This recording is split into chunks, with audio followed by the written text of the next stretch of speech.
Good morning and welcome to Friday with the Rev. I'm Greg Johnson. I'm the president and CEO of GJP International, and I have the privilege also of serving as the chief advisor to the CEO of Emblem Health here in New York City for family caregiving.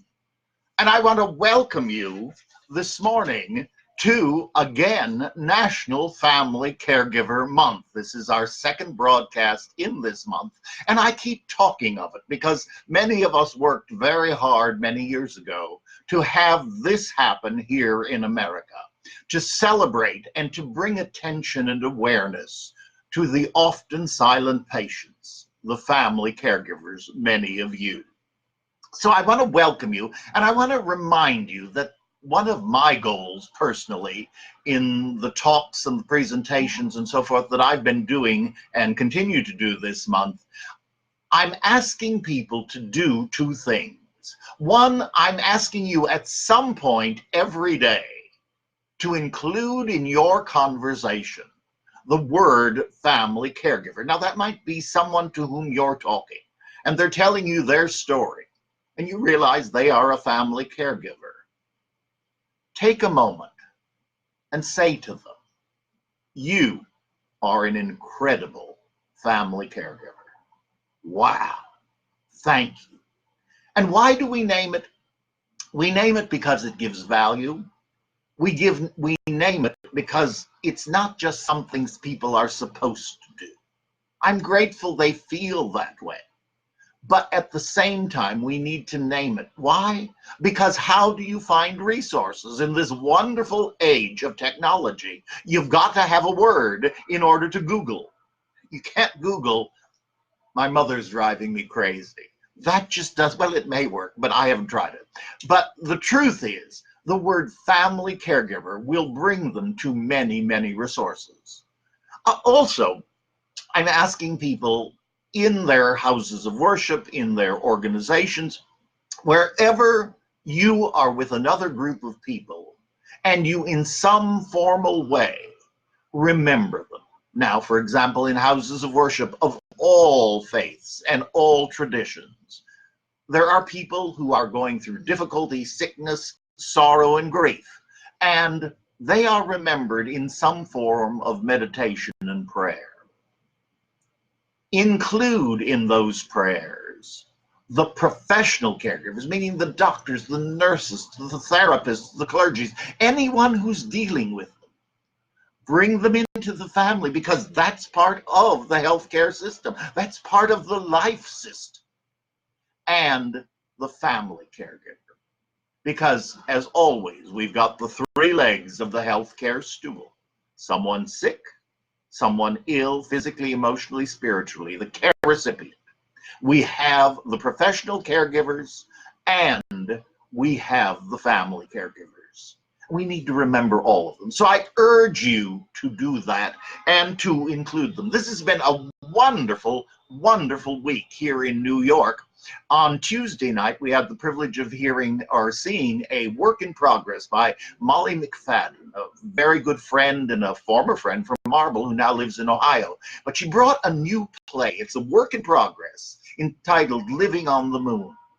And it's her gift to the world of family caregiving, using her talents as an actress, as a puppeteer, as a musician, to bring attention to that journey of letting go of the past and moving on in our lives. It reminds me of when I spoke to you a couple of weeks ago about the labyrinth. Once we have walked to the center with our loved one and left them there in the hands of the divine, we need to walk back out, and we need help as we do this. I urge you to keep your eyes and ears attuned to this. It's going to be a great gift and a great success. It's always fun to watch things literally from the page to the stage. Also this week, we had an entire day with the Emblem Health Partnership for Family Caregiving Corps at our very first corporate client. I have always wanted, and Emblem is wonderful in this, they bless us with this opportunity, to go into corporations to talk about family caregiving. What does that mean? It means we're meeting people where they are. They spend the biggest portion of their day at work. But the truth is, for family caregivers, that's the easy job because they have another one that's 24/7 called family caregiving. And so to go into the corporation and talk about family caregiving was wonderful. I was there with the very talented and gifted Sheila Warnock, author of Share the Care, and the wonderful Marian Gambardella, who just thrilled everyone with her talks on support groups and a beautiful, beautiful meditation. Everyone left with much raised consciousness. And then one other thought for next week, for those of you who are in New York, and we do have a worldwide audience, but I share these things because just because they're happening in New York, it doesn't mean they can't happen in other places. And therefore, I urge you to be the catalyst wherever you might be. Next week on Thursday at the Fifth Avenue Presbyterian Church, it's the venue that's being used, Johns Hopkins Bayview Medical Center and the Perper Foundation are doing a program on the opioid crisis. And in the morning, it's going to be filled with some of these brilliant people from Johns Hopkins, some wonderful people from here in government in the New York City area. And they're going to be talking academically, they're going to be talking statistically, and they will share a great deal of information. And I have the privilege of once again hosting the event. And in the afternoon, I'm not only going to be host, I'm going to be participating in a panel with 4 other very wonderful friends in various forms of recovery. It was our feeling that it's wonderful to talk of the academics, to talk about the science and that sort of thing, but it was equally important to have an opportunity to have a conversation and a dialogue for those of us who have indeed the disease of addiction and have been blessed to have the gift of recovery. So it's going to be really, I'm looking forward to this immensely. So if you're in New York, it's free of charge. Just come and join us at Fifth Avenue Presbyterian Church, 8 in the morning until 3 in the afternoon. Lunch is included. So please come and join us. One other tidbit of housekeeping, as it were. If indeed you'd like to be in touch with me, I would love to talk with you, and many of you do that. The easiest email for you to use is gjohnson@Emblem Health. gjohnson@emblemhealth.com. Just simply write me an email, tell me what you're in need of, and I'll be happy to share with you to the very best of my ability. And speaking of Emblem, we have a brand new website, and wherever in the world you might be, you can access it because it's totally free. You don't need to be an Emblem member. I hope you are. I am. But the truth is, Emblem Health provides caregiving to the world. And so please take advantage of it. Once again, it's very simple. The new website can be accessed this way: www.emblemhealth.com/care for the family caregiver. And when you access that site, you will have access to many of the talks, the conversations that I've done with leading figures in the world of family caregiving. You will have access to You Are Not Alone, which is an 8-part series. Each series is about 7 to 10 minutes long. And it particularly, if you or someone you're working with is going through grief, I invite you to look at tape number 7. The reason it's so much on my mind is I have had a great deal of counseling this week, and I have repeatedly suggested this to people, both online and speaking to them in person. And I'm pleased to say they have gotten help, they've gotten comfort, they've been able to have new direction. So I really urge you to take advantage of all of the wonderful resources that Emblem has put there for us. It's been a joy putting them together, and we're constantly adding new things that work all over. And one final point, remember, in America, we're known as family caregivers. For the rest of the world, we're carers. C-A-R-E-R-S. And I say that from the point of view of looking for materials and information on the website. Totally the same thing. People who are filled with golden rule living. Now this morning, our topic is presence and presence. It was part of a reading that came to me this week in my daily readings, and I will be sharing that in a moment. But first, let's begin with a prayer. This prayer came to me as I had done that reading and as I began praying on what I might share with all of you, for it's such a joy to be with you. So let us, wherever you are, just take a moment to rest, to be still. If it's morning, as it is here, put the agenda just aside. If it's night, before you reflect and end your day, put that aside. And let us just be still. Peace, be still. All things come of thee, O Lord, and of thine own have we given thee. O source of light and love, of goodness and love, our one source forever. We give thanks for each and every blessing. We thank you that we are one with you, and pray daily that that connection of spirit may grow and flourish in all of our lives and in each part of our lives. We are ever connected. We are ever one. In this season of so many holiday presents, help us to be mindful that the greatest gift of all is your divine presence in our lives. You in whom we live and move and have our being. Let us know the wealth of this gift. And let us share. Let us share that with others. You have blessed us with life. You have breathed the spirit of oneness into us. Keep us mindful that you are our source and that all we need, you do provide in great abundance. Do not let the fear, the worry, the jealousy, the envy of the human condition invade our strong oneness with you. Keep us mindful that prosperity is far more than material and financial accumulation.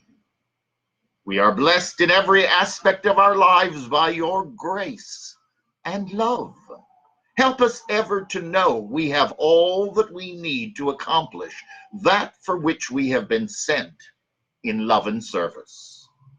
Remind us that love cannot be purchased with material gifts, but love is received by giving it away, the greatest gift of all. And as we treasure and give thanks for your presence, remind us how important it is for us to mirror that in our lives and in our walk with others. As family caregivers, let us show forth to our care recipients the power, the love, and the blessings of the words, "You are not alone." Yes, Lord, keep us ever grateful and aware of the priceless gift of presence in action, word, and in deed. And together, day by day, month by month, year by year, may we grow as we give in love and service. Amen. Now, the topic, as I said to you, came from a reading. As I look at it here, I have to remember from which it came. It was part of a daily word writing on November 1st. And I'm going to read just the first paragraph because it sets the tone as we go forth. If I make this season of gratitude and giving all about material things, I could feel as if I will never have enough to give. Nothing could be farther from the truth, shifting my thoughts from presence to presence. I find the gifts I have to give reach beyond store-bought trinkets, expanding the hearts of myself and the recipient. I loved that particular reading, and it immediately jumped forth. We've been talking about gratitude. Last week we talked about the lives of the All Saints Day, All Souls Day, and the gratitude for which we have there. And we now, today, I wanted to talk about this topic. Now, the minute you talk about presence and presence, what do we think of? Of course, it comes to money. We start thinking about prosperity, and no word has been more abused in religious tradition than the word prosperity. The gospel is not a get-rich-quick scheme. The gospel is a golden rule living guide of love and service. More than prosperity, the gift is presence, and it is abundance. Now, money is a very important part of our lives, yes, but it is only a piece of the word of abundance. And if you're having issues with money, what are issues? What are problems? What are fears? They're catalysts for us to take action. And there are many, many sources to get help on this very experience, physically, emotionally, and spiritually. Now, this is just a list of things that we can do to put money back into perspective. You know, I have always laughed in a certain sense when it came to the subject of money. As a musician, no one ever thought anything of my attending any sort of an event or being somewhere or whatever and saying, "Oh, Greg, wouldn't you play for us?" Of course, free. Now, if I were to do the same thing to them, a doctor, a nurse, a lawyer, by the way, I need this tooth fixed. Well, there'll be a fee. Or, I need to borrow $100. Well, let's see about that. And it was always the difference. The cash, that was difficult. Talents were expected. Well, I've got news for you. I think the talents are equally as important as the dollars. Because frankly, the dollars often come from the talents. And we need to respect them all.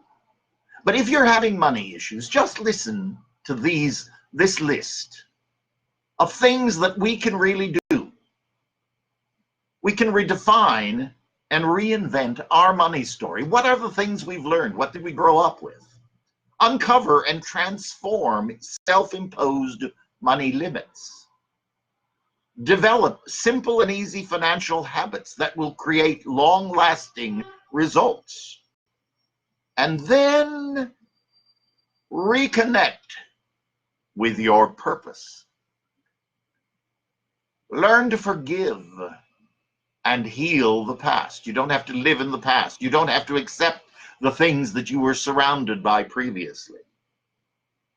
Expand your capacity to receive and give. Create an auspicious mindset where expansion is the norm. Become unstoppable. Yes, I'm having a little fun with the sun. The 1 hour makes a difference, but we're grateful for the sun. Those are positive ways in which to deal with that and to go from a money conscience to an abundance conscience. But how are other ways for us to give presence and be present? I can write notes of love and appreciation to friends and family. Share time with causes that touch my heart. Embrace those who are lonely and listen to someone who needs to be heard. Using my divinely inspired imagination, I find there are countless ways I can share support, gratitude, connection, and love. Those who receive are also inspired to give. creating a chain of giving and receiving, a chain that never ends.